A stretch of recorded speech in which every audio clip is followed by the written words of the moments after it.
अस्सलाम वालेकुम सामीन, welcome to my channel voice of Mona. हमारी आज की स्टोरी का नाम है मुकद्दर। वो घर का बड़ा बेटा था। 12 साल का था तो काम करने लगा। रामेश टीवी मैकेनिक का बेटा था। अब वो खुद भी मैकेनिक बन चुका था। वो 19 साल का हो चुका था। बाप सारा दिन बाहर फिरता, उसे दुकान पर छोड़ जाता। वो 6 भाई और 1 बहन थी। उसने सारा घर संभाल रखा था। 2 छोटे भाई भी कपड़े की दुकान पर काम करते थे। वो भी 20-20 हज़ार ले ही आते। घर का किराया था, बिल था, वो सब मिलकर देते। बहुत मुश्किल से वक्त गुजर रहा था। रामेश बहुत कम गो था। वो बहुत कम बात करता। छोटी सी उम्र में परेशानियों ने उसे घेर लिया था और वो अपनी उम्र से भी बड़ा लगता था।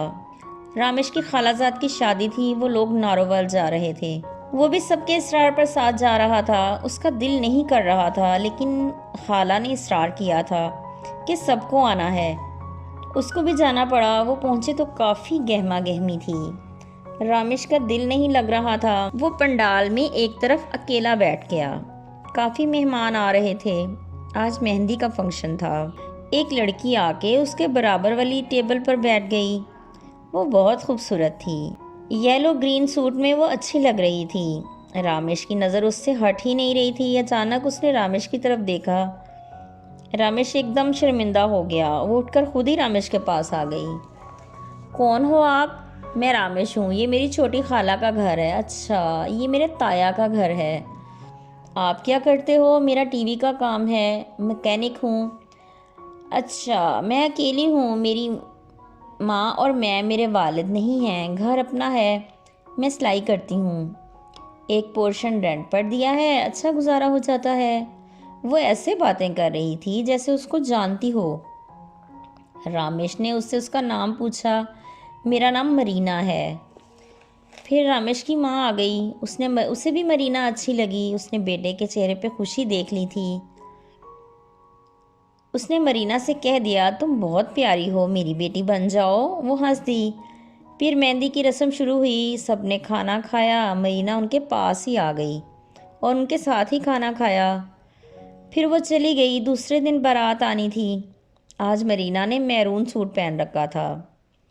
बारात आ गई। निकाह के बाद खाना खाया, फिर रुखसती हो गई। दूसरे दिन वलीमा था। आज भी मरीना उनके साथ ही थी। रामेश के घर वालों ने मरीना का रिश्ता मांगने का सोच लिया। ने उसकी खाला से बात हुई तो उसने कहा, रामेश अच्छा है, क्यों नहीं मिलेगा रिश्ता, कल चलेंगे उनके घर। फिर बात की, उन्होंने हाँ कर दी। चट मंगनी और पट ब्याह वाला काम हो गया। एक माह में रामेश की शादी हो गई। वो लाहौर आ गई उनके पास। लेकिन दूसरे दिन से ही रामेश के बाप ने लड़ना झगड़ना शुरू कर दिया। वो रामेश पर हाथ उठाने लगा। रामेश को गुस्सा आता कि मरीना के सामने तो मेरा ख्याल करो। बाप को था कि मैं बाहर फिरूं और ये काम करे। उसे ये समझ नहीं आ रही थी कि बहू आई है घर में तो घर का माहौल थोड़ा चेंज तो होगा। रामेश दुकान पर देर से जाता तो वो गालियां देता। फिर झगड़े बढ़ गए। मरीना ने रामेश से कहा, मेरी माँ अकेली है, तुम यहाँ किराए के घर में रहते हो, चलो मेरी माँ के पास चलते हैं, हमारा अपना घर है वहाँ, वो मेरा और तुम्हारा ही है। उसने कहा, अच्छा थोड़ा सोच लूँ। रात को वो घर आया। मरीना के लिए बर्गर ले आया। बाप ने देख लिया और लड़ना शुरू कर दिया। मरीना ने बर्गर उसके बाप के आगे रख दिया कि आप झगड़ा नहीं करें, आप ही खा लें इसको।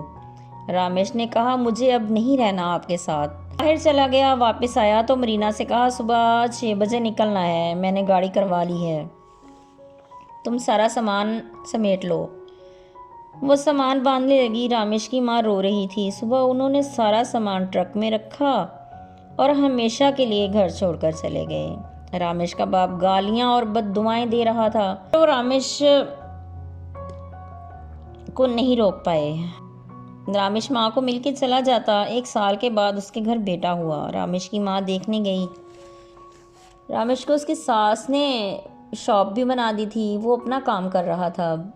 उसकी माँ ने कहा, ये घर मेरी बेटी का है, आज भी और कल भी। रामेश भी मेरा बेटा है, तुम फिक्र नहीं करो, ये खुश हैं, मैं इनका ख्याल रखूंगी। अपने मियाँ को समझाओ, जवान औलाद के साथ मुकाबले नहीं किए जाते।